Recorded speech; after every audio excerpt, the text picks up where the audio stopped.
You're watching the Scottish Football Zone with all the build-up and reactions.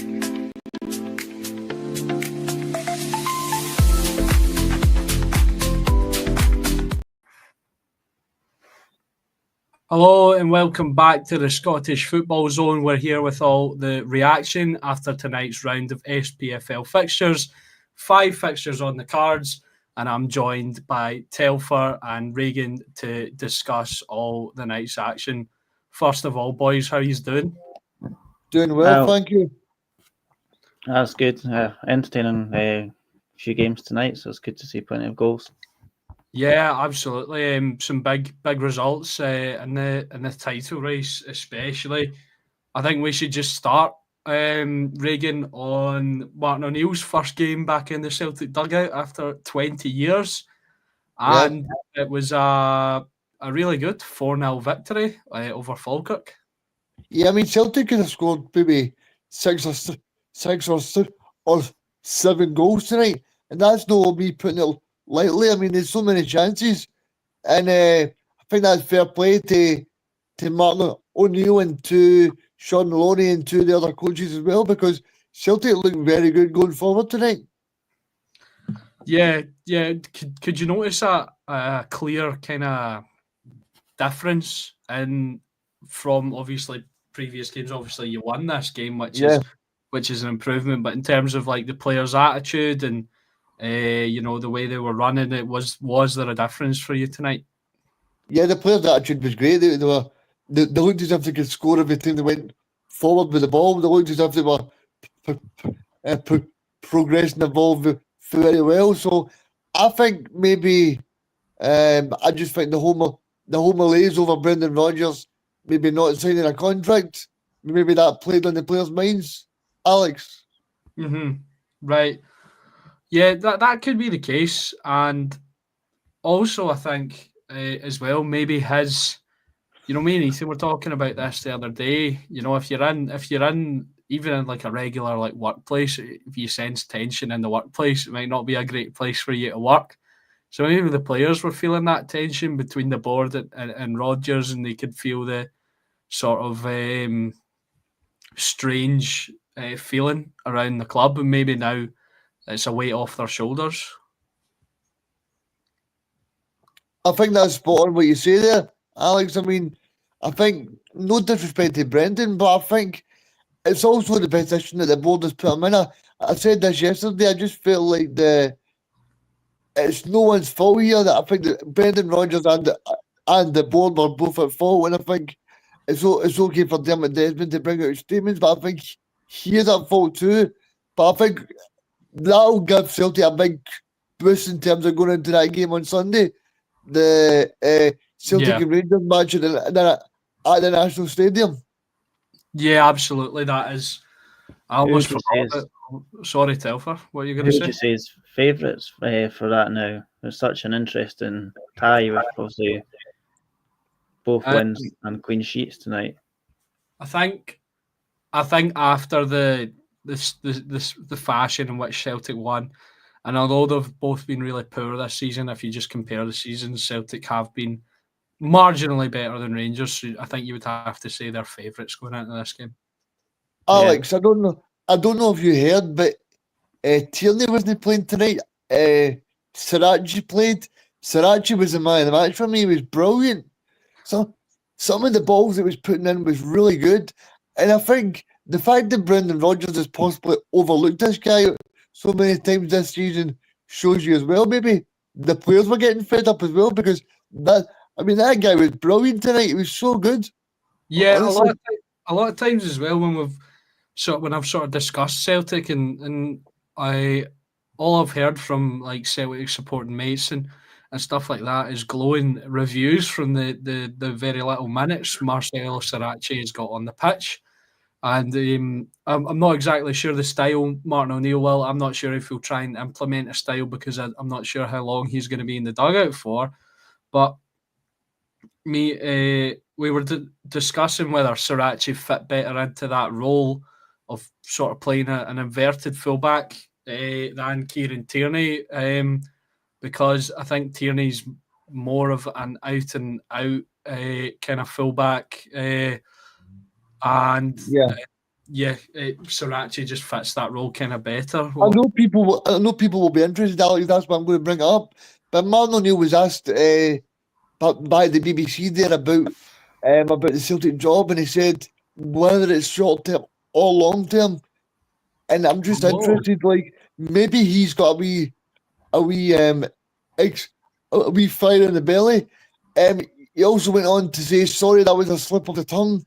So maybe after tonight, he's just got a wee fire in the belly to go. Maybe because to be saying something like that after one match, maybe he's thinking, right, I didn't expect to be here, but then now he's saying if it's short term or possibly long term, then I'm just sort of thinking maybe Martin O'Neill's maybe got the fire back in the belly.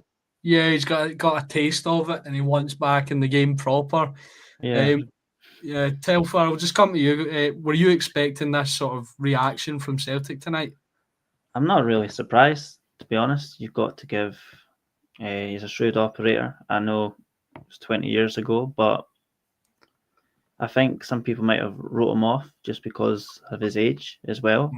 But you've got to remember some of the world's best managers when you think about the Spanish World Cup winning manager Vicente Del Bosque. There's a few other managers I can think of and not their names in their 70s, and whether he's just in it for a few weeks and whether he's not really leading the coaching, he's Martin O'Neill. He's still been one of Celtic's most successful managers over a prolonged period of time.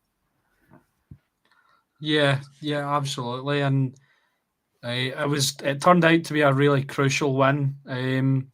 Obviously, we'll get more into sort of the ins and outs of the game, but obviously it would be stupid not to highlight quickly that Hearts dropped points tonight. Meaning Celtic are now within a 6-point reach.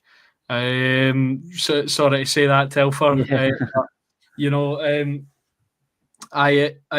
It almost felt kind of strange, seeing that and going, we'll get into it more. But I was speaking to Telfer before the show, and it seems like St Mirren is sort of Hearts' kryptonite this season. I think the only side to beat them at all. They were so direct tonight. They didn't really. We looked suspect at every cross, every free kick. We looked really shaky. We looked threatening on attack, I will admit. It easily could have swung either way tonight, but I guess the media narrative, and there's a bit of a slump for the neutrals, shall we say, when Celtic and Rangers both won, and then a challenger from outside this season dropped points. But in any other season, any other game, we would have lost that. So, yeah, Dundee at home will hopefully pick up 3 points there. I was just going to say to you, sorry to jump in, Alex, but I just think possibly it might be psychological, because you look at that record that you spoke about there, potentially at Paisley, that you've got over so many years. I don't think you've done particularly well there. No, the Scottish Cup, I think it's the last 16 or quarter final last year. Obviously, it was draw. We won that in penalties. This season, lost in penalties. The League Cup. Yeah, it's just obviously the relegation, Mandron, 2-0. I think it was Mandron. Yeah, we have quite a poor record at Paisley, but a lot of teams do as well. Yeah, it's put a bit of a dampener on. I'd say it will have put a bit of a dampener on the good feeling after that win at the weekend, and then Brendan Rodgers resigns, and it looks like this is the season. This is it. I don't know if the Hearts fans were getting ahead of themselves, but I was sitting there looking from the outside and going, this could be something. This could be the first time, and then obviously to drop points it's disappointing. I realised I've fast forwarded a little bit, and I just want to come back to Celtic a little bit. Johnny Kenny, Reagan, 2 goals tonight for him. How good was he? Yeah, he was good. He could have possibly had more as well, and I think it just shows you that he's not a prolific striker, but he shows that if you're a Celtic team creating a lot of chances, he is someone that can bag a few goals. Me personally, I would play Maeda up top on Sunday. Maeda was playing for the last 20 minutes in the match today in Celtic Park. But I just feel like Johnny Kenny now serve him so well because he'll know that in the majority of the home games, Celtic will create a lot of chances and hopefully can score so many goals, especially when Celtic have only got two strikers at the club at the moment, and he's going to have regular opportunities because Ian Nacho is out just now with a wee injury as well. Yeah. Yeah, and I also as well, I seen Callum Osborne got his first minutes in a Celtic jersey, someone we've not seen any of this season at all. So that good for him as well. See, obviously we spoke about this on the night when me, Michael, Ethan, and Tino were on. We're talking about the Celtic statement, Dermot Desmond's statement. I don't know if you guys saw this before we get on to the other games, but Open Goal have been sort of accused of sort of being paid to give an opinion in favour of Celtic. I don't know if you saw the clip, but they were saying how they liked the statement, and then some people did some digging. And it turns out Lawwell is part of the sort of people that I don't know which Lawwell. I don't think it's Mark or Peter. I think it's another one is sort of funding them. I don't know if you guys saw that and what your take on it is. No, I didn't see that, but I think that's quite interesting because I know that Cy Ferry normally doesn't hold back on his opinions to me, Andy Halliday, because I remember, Alex, you remember it yourself when Andy Halliday said something regarding Rangers about Russell Martin's style of play on the Thursday, and then Russell Martin he was asked about it on the Friday, so I'm surprised by that. But I don't think you can be surprised much on Scottish football as well, especially. Yeah, definitely. Telford, did you see anything about that? No, I haven't actually, but it just shows you obviously the power that clubs and people have, if it's true, in shifting the narrative and trying to deflect some criticism. Shows you, the power of the people at the top of the club. Yeah, I was surprised because basically, like you said, Reagan, they don't usually hold back on their opinions in that show, and I've never thought they were swaying either one way. But this particular sort of segment has picked up a lot of people's attention to sort of have a look at it and go, what is going on here? Because that doesn't make sense. All three of them said they sort of liked the statement from Dermot Desmond. And then we're trying to shift a wee bit of the blame onto Rodgers. So it is interesting, but it's obviously pure speculation. But we'll get back to Paul. Sorry, Alex, I'm just going to say I think it's interesting as well because you think because they're like they call themselves a Scottish football podcast that they particularly wouldn't have a sort of narrative towards big time clubs.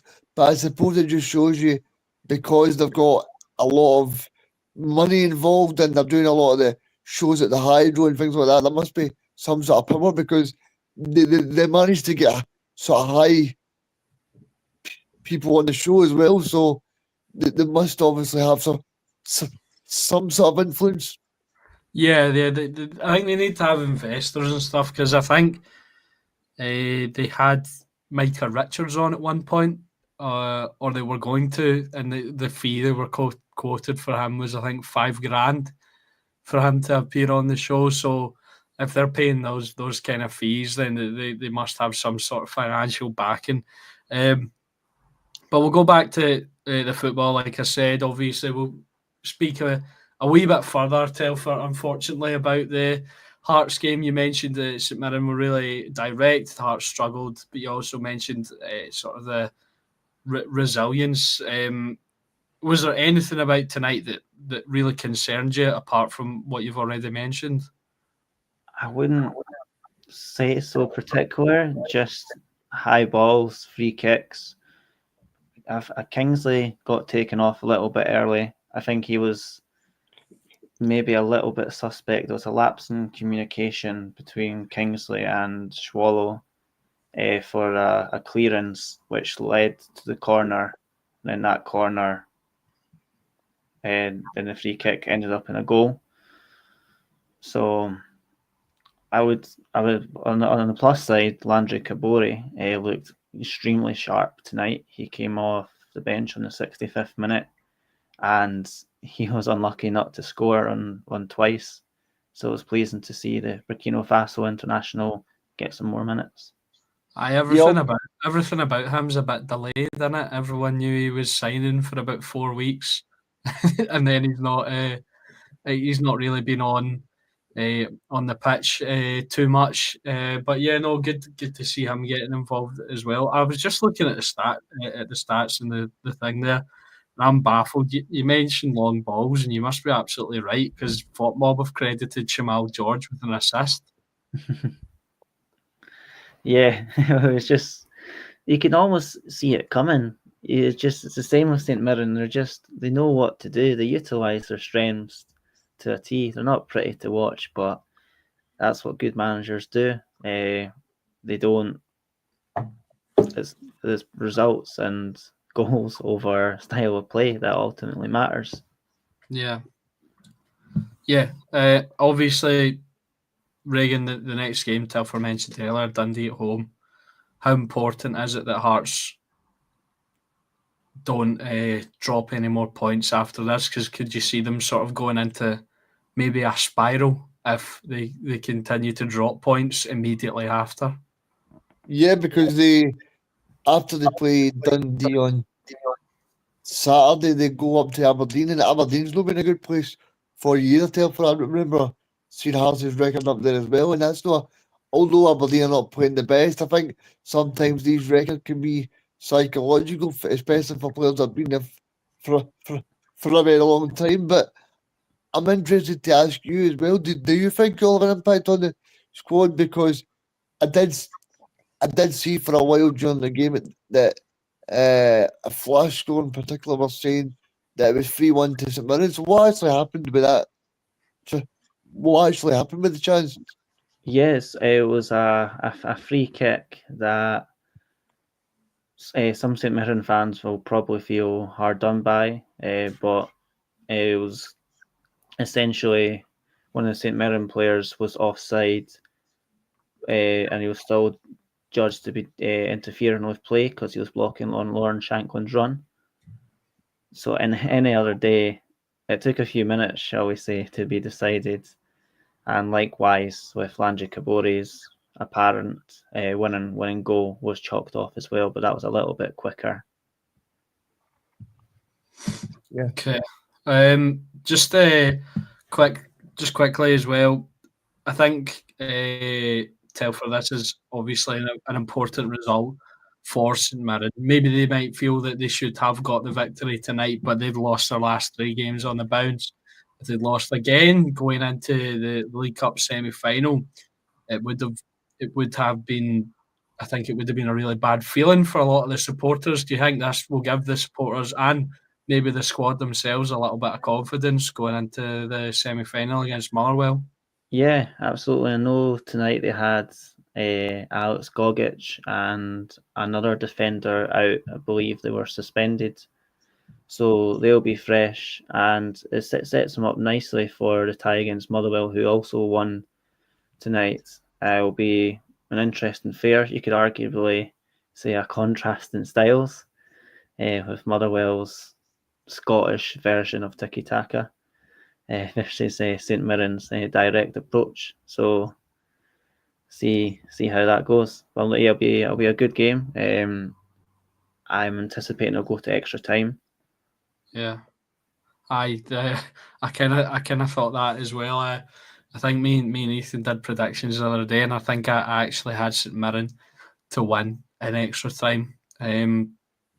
Reagan, what's your take on St Mirren getting this kind of result after losing 3 games on the bounce, going into an all important semi final? Obviously, a point against the league leaders can't be sniffed at. I'm not surprised they got a point because they always seem to do well against Celtic, Rangers, and obviously Hearts are the big team this season as well. So I'm no surprised. Obviously, you were talking to Telford earlier, talking about it's obviously a big missed opportunity, I would say, in terms of not being able to get 6 points from 6. But I think if you said to any Hearts fan that if you got 4 points from Celtic at home and St Mirren away, I think you would.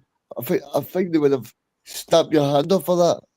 Yeah, absolutely. And you are maybe feeling as a Hearts fan a little bit deflated this evening, but you can't win every game. And any other seasons we might have lost that game. So it was vital now with two home games next against Dundee and Dundee United. If we can pick up a couple of wins, and then even if we draw against Aberdeen away, isn't necessarily the worst result. Telford, do you feel like you're in the driving seat for the title yet, or are you still a bit hesitant? Oh, definitely not. I still think there's only a 50% chance of second, if I'm being reality and being brutally honest. Yeah. You have been excellent. You've lost once, and that was on penalties in the cup. It's Scottish football. You can't get too far ahead of yourself, and there's a chance. Anne Budge said there's a chance, but she was also very measured in her comments, saying there's so much unpredictable things that are out with our control. But I'm very, very pleased with the season so far, shall we say. Yeah. But I do expect Rangers to pick up. All right, okay. Do you feel...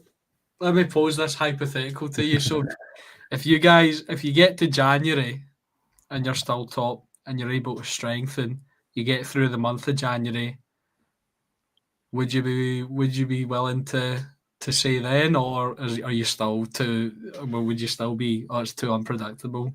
No, I'm with you on that. I reckon early mid-January will be the telling point. I said to some friends earlier today that if Rangers dropped 2 more points, as in points from 2 more games before Hearts dropped points, then I'd be pretty confident of at least second, just for that buffer. But obviously tonight they clawed up 2 more points. I still think, obviously we're in a very good spot, absolutely, and we're interested. I doubt McInnes will play the same team again for the 7th time on Saturday, so it'll be interesting to see what changes after playing the same XI 6 times. But you can't argue with them playing the same squad when they've been doing well. Did you think there was an element of fatigue tonight? After you've told me they've played the same, he's played the same starting 11 6 times in a row. I think attack and midfield, I didn't notice much. Defence, yes. Beningame and Devlin still looked very assured on the ball, and Beningame almost scored. I think he's only scored once or twice for Hearts, and it was pleasing to see their forward passes as well, and not just going back or sidewards, which some people have accused him. So, and it'd be interesting to see Adieu, the record signing, didn't come off the bench tonight, so maybe that's a sign that he'll get more minutes or perhaps even start on Saturday if McInnes wants to ring some changes. And if you'd like to think a game to ring some changes would be at home to the side that's currently sitting second bottom. Yeah, I think that would be a good game to sort of get him involved. And he picked up an injury when he came in the door, didn't he? So he's not really got involved. That must be exciting as well, waiting on the record signing to come in. Yeah. So, but we'll move on because I've realised we've spent a good bit of time on sort of these opening two games, but it is the main story in the SPFL at the minute. We'll move on to Easter Road, where Hibs hosted Rangers. Rangers scored within 4 minutes through Danilo, and it wasn't. I watched this game, so I can give sort of my take on it. Jack Butland saved a late penalty to sort of deny Hibs what would have been a point. I'll be honest, guys, it wasn't a great game. Both teams didn't really threaten much. They both had sort of spells of dominating the ball and sort of penning the other team in. What I will say, Thibaut Cleege is rapid. I hadn't really seen him properly before. That's obviously Hibs' record signing. He's rapid, but other than that, I don't really have many takeaways from this game. I mean, Rangers were better. What are you going to say, Reagan? Yeah, I'm just going to ask you, do you feel like Rangers are more secure in their role? Because obviously, I think the big advantage for him is he's got back-to-back wins. That's something Russell Martin can only dream of at the moment. Yeah, well, he's already equalled his away win tally in the league, and he's already beaten his home win tally in the league. So Danny Rose had a good start to life at Rangers, but no way. He's on a roll. Yeah. He's on a roll. Yeah. Come to the Scottish Football Zone for the best puns. But, he was... sorry, I've completely lost my train of thought. Rangers were more solid tonight. Definitely. Do you know who was actually really good? He changed the team again. Tavernier dropped out. We went to a proper three with Giga, Cornelius and Suter, Aarons and Magoma as wing backs, and Nasser Giga was really, really good tonight. He was my man of the match, and he's been at the centre of a lot of controversy, a lot of criticism, rightfully so, because he's had a few blunders. But tonight he was great in the challenge. He made basically a goal-saving challenge when the rapid Thibaut Cleege was played in behind, and he slid in, and he had to get it absolutely right because he either would have given away a penalty or missed the challenge or something that could have led to a Rangers goal. So it was a great challenge from him, and yeah, he looked confident again. What I will say, and as a whole, I think Rangers defended quite well. They still look vulnerable from set pieces.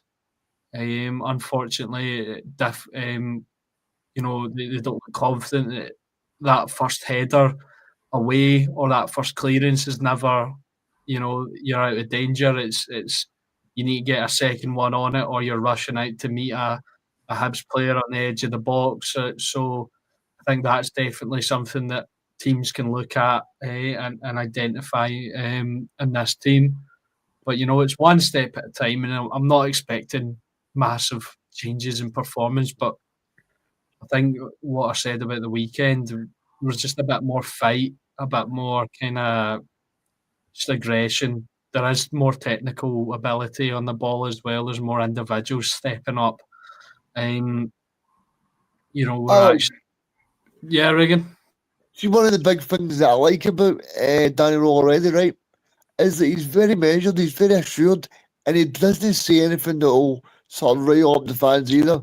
There was a question yesterday, I was watching the press conference, and he was asked about, Martin O'Neill was asked a question by Jim White. So the journalist says that, Martin O'Neill says that obviously the Rangers are not looking great at the moment. And he didn't speak about it at all, Danny Rowe. He just sort of moved on to a different question. But I think if that was Russell Martin, he would have said something about it. And I think, I don't know if maybe somebody's been in Danny Rowe's ear saying, like, you need to be smart and not be drawn into certain situations. Maybe, but he doesn't seem like a very confrontational person either. Yes. So that he might be confrontational on the pitch because he's very animated. You can see that, but I think he's not a confrontational kind of person. He seems quite easygoing in the media, quite a happy person. I think I've got that kind of vibe from him so far. So no, but I'd agree with you, Reagan. He's sort of measured in his responses. He's chilled out. He says all the right things. He's done things to get the fans on side, like wearing suits at home games. I'm sure he'll be donning the suit for the semi-final at the weekend as well. And he's doing all the right things, all the little things, and going and speaking to supporters after the Brand game as well, and sort of apologising to them. He's doing all the little things to get the fans on side and sort of make him, a likeable figure that Russell Martin didn't. And I don't know if that's a conscious thing, if he is just a likeable figure Russell Martin wasn't, so that might be the case. I think that's a great. I think. Sorry, Alex. I'm just going to say that I just feel like it's a great point you make, because I think as much as Russell Martin, he wasn't doing it on the pitch, he was also creating very bad headlines for the club off the pitch as well. Yeah, he was. Telfer, were you going to say something there? Yeah, it was regarding the striker position. I feel if he's going two up top, Danilo's dead cert. Perhaps we can maybe argue to start, but would you say Chermiti is definitely over Miovski, or do you think they'll likely rotate? I think he's still trying to find his best team. Chermiti, I don't think he started at the weekend, although he did get on the score sheet tonight. I thought he struggled with Rocky Bashiri at his back. He did have a few good moments, hold up playing, but I think tonight he struggled and he did get quite tired. He was maybe brought off 5-10 minutes too late. He was struggling, but I don't know. Chermiti's interesting because obviously he's going to have that price tag hanging over him, especially in the world view of football, 8 million's nothing. But in Scottish football, that's a massive fee. It's Rangers' second most expensive transfer of all time. And the other one was 25 years ago or something, Torre Andre Flo. And then obviously the third most expensive one was a few years ago in Ryan Kent. But there'll be a lot of pressure hanging over him. But he's 21. You can see he's got technical ability. And it'll be interesting. I think he works with Danilo because he's a bit more physical than Miovski is. And we've seen in the past that Danilo, when he's up there himself, he doesn't get anything. Nobody gets the service to him. He's feeding on scraps and he struggles with two defenders. But tonight, he got the space. He took a nice touch and it was a really nice finish from him. Obviously, at the weekend, he scored as well. So I think, I saw a really good comment. He said, he's always known where the goal is. You just need someone to utilise him properly. I think that would be the case for Danny Roll, but I don't think I could tell you who his partner is just yet. But it's interesting the way things go, that a guy was frozen out by Russell Martin is probably for me the first name on the team sheet. Alex, I'm interested, right? Do you think that he'll play two up front against Celtic, or do you think he should play two up front against no disrespect, but the weaker teams in Scottish football? Do you think he could potentially go two up front against Celtic? I don't know, because he started with one up front against Brann, and then he obviously played a sort of 3-5-2. He did switch at one point tonight, I think, to kind of more of a 3-4-3 as well. Because Danilo was brought off for Gassama at half-time. Mikey Moore kind of moved forward, and then it was like a 3-4-3. So I think he's got tactical versatility. So honestly, Reagan, I don't know what he's going to go with against Celtic. It seems like he's comfortable switching and changing his team. to sort of suit what he thinks is happening in the game. So yeah, it will be super interesting, and obviously, if you want to see all the fallout and reactions from the weekend, the Scottish Football Zone will be covering the semi-finals. I think I will be on for the first one on Saturday. Unfortunately, I'm working all day on Sunday, but make sure to subscribe and hit that notification bell if you want to see our reactions and analysis, if you could call it that, of the games at the weekend. Obviously, the two big semi-finals. But we've spent a lot of time on Rangers as well, so we'll move on.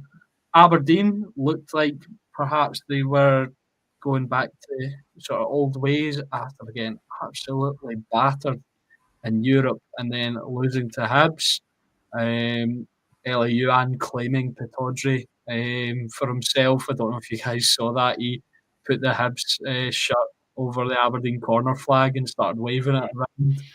It's not the first time he's done that there. Is it not? Oh, No. Last season or the season before, yeah. He loves a bit of controversy. He Eliuan. does, Controversial player as well. Yeah, as in his quality. He always gets into good positions, but it seems to the final ball or shot. He was like Kenneth Vargas of Hearts, who's now on loan back in Costa Rica. I think there's so much comparisons between them. Yeah, maybe, but I don't know if this is maybe like French bias or something. But I'd probably still put Eliuan slightly above Kenneth Vargas. But Yeah. that's a discussion for another day. So Aberdeen got the victory over Kilmarnock. Kilmarnock have now lost 3 league games in a row, 2 of them at Rugby Park. And after a decent sort of start, obviously it's been a tough run of games for them, Reagan, but maybe they're in danger of going into a little bit of a slump. Yeah, big time. Because Stuart Kelwell is he's a very good manager, but if you look over the past few matches, I mean, the matches have been close, but I think it'll be interesting to see how they bounce back over the next few weeks because I think it's Daniels that got injured. It's not Dackers, I think. It's one of those guys that got injured, I'm sure, Alex. Yeah, Eugenio Daniels is out for the rest of the season. Yeah, he got injured on international duty with Suriname, I think it was. Yeah. So it'll be interesting to see if they can really take back from where they left because those two guys were playing up front and playing really well. But obviously they've played the last couple of games and not had the greatest of scores. But I think Stuart Kelwell's still doing a very decent job at the minute. I mean, I don't know what Telford thinks, but I thought they actually started well against Derek McInnes' team 2 weeks ago on Saturday. I thought they started well. Yeah, the first 20 minutes. I just think maybe when they go maybe 1 or 2 goals down, the confidence sort of goes away from the team. But I think overall there's still some strong players in there that can really change a match. Yeah, they've got a good spine, in particular Mayo, Stanger, Dees in defence. I think Kilmarnock will be fine this season. I don't think they'll make a push for that 5th, 6th spot. No, but I think they'll be fine in 8th or 9th place. They're looking at, and yeah, it's maybe lacking a bit of ambition, but maybe that's what Kilmarnock just need for a season because they were a bit further down last year and then to push on. Yeah, maybe they just need they need a bit of stability. Sorry, Reagan. They just need a bit of stability to, sort of just get themselves back on track because there were points at last season where you thought they might slip into the relegation sort of fight. So I definitely a bit of stability, and I agree with you. I think they'll be fine. And I'm just looking at the stats there as well. It looks like Aberdeen, it was a backs to the wall performance. Obviously, the stats don't tell the whole story, but Kilmarnock had 57% possession, 1.85 expected goals, 14 shots, and 4 on target. Aberdeen with 0.52 expected goals, 6 shots, and 3 on target. So Yeah, I'll it put it seems like out there that I really thought Tulane, if he lost tonight, that could have been it, and a lot of Aberdeen fans would have said the same. I think he's still at risk of his job. I don't know what his relationship is like with the board. They're still supporting him, of course, but yeah, it's an extremely important win for Tulane and his backroom staff tonight, shall we say. I mean, it's a bit of a strange one because he always seems to be on the brink. He always seems to be on the brink, and then as soon as he's on the brink, he seems to get a big sort of score for Aberdeen. Yeah, that I was funnily enough, I was thinking about that the other day. He gets himself into a bit of trouble, and then he gets a big win to sort of save his skin. And that was unintentional rhyming there, by the way. But yeah, he's I think he's saved himself at least a game or two. Because I actually agree with you, Telfer. I thought if he'd lost tonight, that might have been it for him because there's only so much you can take. You thought they were maybe back on track. They lost 6-0 to AEK Athens. I remember being blown away by the expected goal stat as well. It was 5.5 or something. I never, expected goals aren't usually that accurate, although Celtic had 4.47 tonight. Not that accurate to the actual score. I was surprised by that, and then obviously losing to Hibs, I thought, they're going to get back to it. But just a comment from Paul here. It's the first win at Rugby Park since 2020, so that could be a big boost.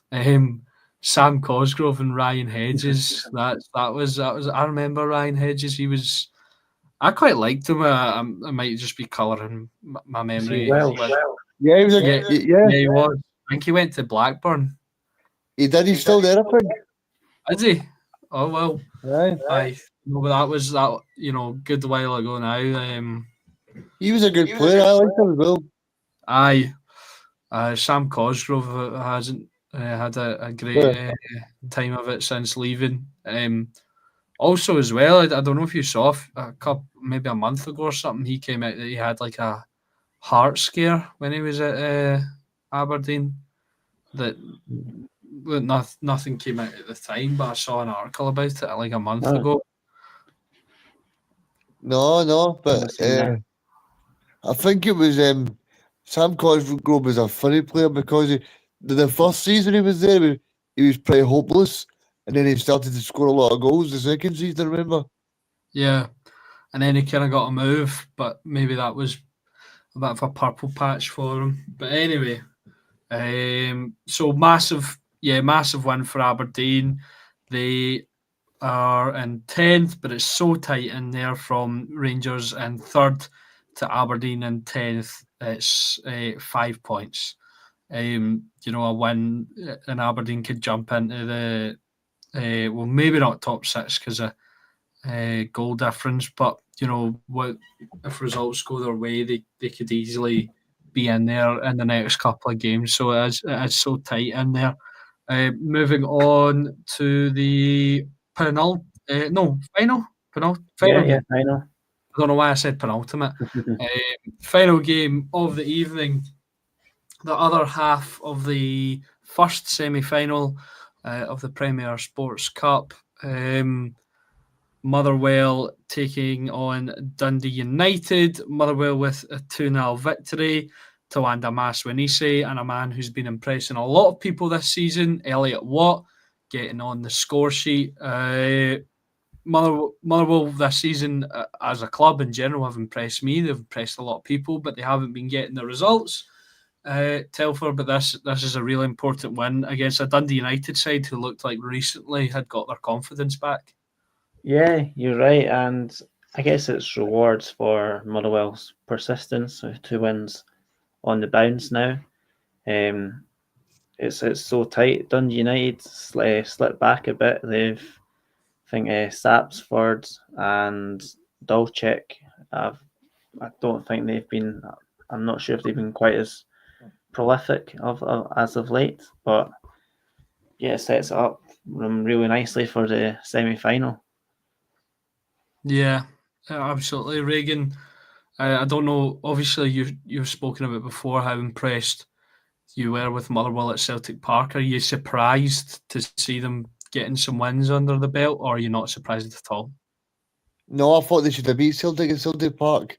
I thought they played really well, like you said there. And I'm actually quite glad because I think they're going to be the surprise package this season. I think that I potentially can see them finishing fourth in the table. You know, I just feel like they've got that kind of feel about them that I think they're going to score a lot of goals as well. I think if they can keep the back door shut and maybe bring in another few attacking players in January, then I think I, I think Motherwell could be a very good watch for the rest of the season. So Yeah, absolutely. It's taken them a wee while to get sort of up and running in the win sort of category, but they've kind of benefited from the fact that the teams around them have been inconsistent also. And I think if you've seen the games, sort of the eye test as you would call it, Motherwell have looked the best out of the rest of that kind of pack. They've been, I think they've looked better than Rangers for the majority of the season, even though Rangers are now sitting above them. Um, Even better than Celtic in moments. I think the only yeah, team that you say that they haven't looked better than as a kind of whole would Well, maybe for be 60 minutes Hearts. against Hearts, they look Yeah, good. for 60 minutes, yeah, yeah, until I'm insane kind sure. of comeback. Yeah, I mean they went. I'm sure they went 3-0 up at Tynecastle as well, didn't they? Yeah, that was right. To be fair, we could have won. Should have won 4-3, but yeah, they could have been 4-0 up too. Yeah, that I remember seeing that, and that was mad at the time. But thinking back to that as well, that since that point, Hearts have not really looked back, although they did so tonight. So maybe a downward spiral incoming for the Jambos. But no, I'm kidding. But uh, like I said, really good win for Motherwell. Elliot Watt, I just want to focus on him for a little bit. He's really surprised Ethan this season, especially. He's really surprised me, coming from sort of St Johnstone and becoming one of the standout players in the Premiership. Reagan, it's been a really really good kind of season for Elliot Watt so far. Has he surprised you as well? And I think it just shows you when you get a manager that's got a full belief in you, that shows you that there can be a place for you in football. Then it can really grow you as a person. And I think that's what Motherwell tend to do with players. Look at players like Blair Spittle, who thought he was at the end of his career. He was at Partick Thistle. Then he went to Motherwell and did it a lot better than he did at Partick Thistle. Then you look at people like Theo Bear, who was really bad at St Johnson. And then he goes to Motherwell and does really well and gets a multi-million-pound move. So I think Motherwell is a great Aye. place to grow. And then he went back to being rubbish. But I've The- Bierif as well in Monaco. Don't know yes, how he's doing. Also, what we are saying is Motherwell is actually the best talent factory in the world for football. Okay, that You know, big take I was from Reagan. watching that. I was watching that Monaco and Spurs game last week, and I was thinking to myself, I'm sure I've seen that BF before, you know. And then you've just told me about that. So Aye, He scored. and He scored with only another one. former Motherwell player at Sturm Max Johnston, was obviously with him at Sturm as well. Yeah, he's at Yeah. Derby County now. He moved in the Yeah. end of the summer window. The English Championship, where Scottish careers go to die, unfortunately. But that could be a whole podcast in itself as well. But I, like you said, you just need a manager to sort of believe in you and give you the opportunity, and you can thrive. I think even as well, if you look at like the Scottish players who we kind of speak about the kind of long ball specialists, like kind of Stephen O'Donnell and people like that. I was watching Stephen O'Donnell against Celtic. I thought I was watching like a player that played for Manchester City. He was knocking the ball about as if he was playing really well.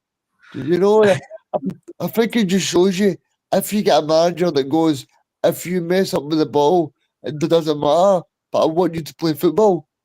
If he's making Stephen O'Donnell look that good, we might need to investigate him and see if he graduated from Hogwarts or something. Because he's not. Come on, Stephen O'Donnell, a Man City. No, but I take your point, Reagan. He's had a positive effect, and I mean since that first game. And I think my point in general is, Alex, is that the players under a different manager would have just lumped the ball up and hope for the best.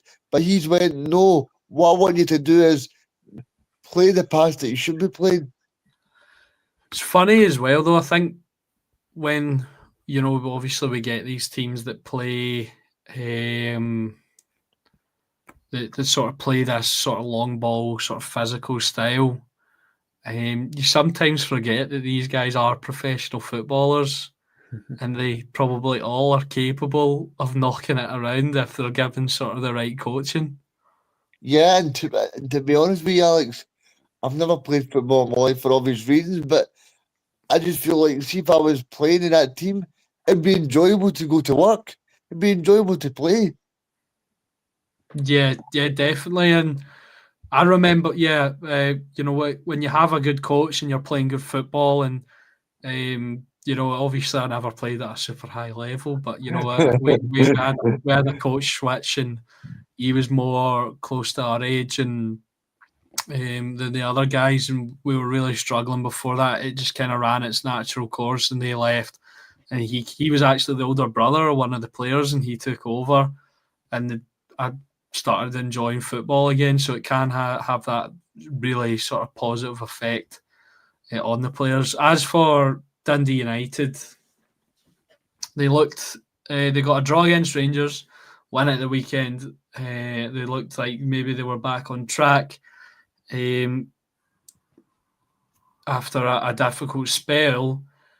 I'm not too concerned about them. They'll be top six, I reckon. It just shows you how competitive the league is. I think definitely. They're doing all right. Jim Goodwin's a shrewd manager. Yeah, he definitely is, and I just remember thinking earlier in the season that they were really inconsistent. I think they're maybe displaying a little bit of that again. I went and see when they had the high goals tally, like for instance when they played Hearts and Hearts won 3-2, and they were getting a lot of those games. They'd drawn 3 each with Hibs. I actually said they were the new Dundee of the division. Obviously, I'd imagine a few Dundee United fans wouldn't take too kindly to that, but just the style of sort of Tony Docherty's reign at Dundee, I thought, oh, this is going to be similar, but it looks like they're settling down a little bit now, although they're still yet to put a good run of results together. Yeah, and likewise, when you're saying about Dundee, I think Simon Murray's not had, I don't know if he's been on the score sheet this season, if he's had one a Shankland of last season. Yeah, definitely. But Shankland looks like he's back well and truly. I mean, I think it's Shankland, Kizridis and Clyde Braga are the top 3 contributors for goals and assists in the whole league, which shows how good Hearts have been this season and how good those 3 in particular have been. Obviously, there'll be some guys in the Hearts team that maybe don't get the plaudits because they're not scoring the goals and getting the assists. But Yeah, they've been excellent. Simon Murray has dropped off, although I think he was out with an injury for a little bit, and he's still getting back into it. So he might get up and running again. But if we're just going to round off, we could just round off by talking about maybe Dundee and Livingston, maybe their positions in the table. Obviously, they didn't play tonight, but Dundee, from when I've seen them this season, is they lack creativity. So from open play, they look really threatening from set pieces. They scored off obviously Celtic, and they scored against Rangers off of a set piece as well, and they do look really dangerous sort of in the air, but defensively they don't look great defending set pieces, and yeah, a sheer lack of creativity. And Reagan, if you were a Dundee fan, would you be worried? Yeah, I think it would be, and especially because we had the chairman of Dundee on, the former chairman, Stuart Murphy, on the show on Sunday, and he said that basically he's worried for the squad. The squad's not looking up to it, and I said, what about Danda, who I liked it, obviously I liked that, obviously where he was at Tynecastle and when he played up north as well. But he says that he's not really too impressed with the squad, but he's just hoping that eventually Stephen Presley can try and work his magic. But yeah, I'm a little bit worried for the squad overall, because I don't think the quality is really there. And I There are a think lot of players from the lower reaches of England, League Two, National League and stuff, but then got to win against Celtic. So again, you're right with Danda. He's been off the bench a lot of time for Dundee. He's getting the same minutes for Dundee as he was at Hearts last season, and he was usually just getting the last 10 minutes under Neil Critchley. Yeah, Danda, I think he's perhaps suffered from his time at Hearts, and like, not blaming Hearts obviously, because the player needs to have some kind of responsibility as well. But he went from being sort of the main man at Ross County. I thought maybe this move to Dundee would sort of relight that for him, because if you look at sort of the players as a whole and their careers and whatnot, he would probably be the go-to sort of creative outlet for goals and assists. Giving it to Simon Murray and getting involved with goals himself, but obviously it's not worked out for him so far. And I'd probably be concerned as well. Although they are funny, they do get the odd result, so they might stay up by the skin of their teeth. Livingston, however, I would be really concerned. I think for me now, they are solidified my relegation favourites. Been a lot of late goals that they've lost, and I think I was reading Ryan McGowan has he was in hospital with quite a serious illness, so they've missed him the past month. So just shows you how important he is, and I think he'll be back soon, hopefully for his health and for Livingston's defence. Yeah, Reagan. There's no telling Reagan's here. sorry, I mean, I thought they've actually recruited really well during the summer, but I think obviously I don't think the players have really started that well. But like Telfer was saying there, I think that because they're letting in so many late chances and I don't think that's helping the squad, that they're letting in these goals so late, because then the confidence of the group starts to go, because the longer in the game goes, they go, oh no, because it's actually it's becoming a regular thing. Yeah, absolutely. And obviously David Martindale has made sort of claims about he's not going to, play the same style as he did the last time he was in the Premiership, and he's been true to his word. But maybe if we got back to that style, they might pick up a few more points. Although we do not want to see that football back in the top flight.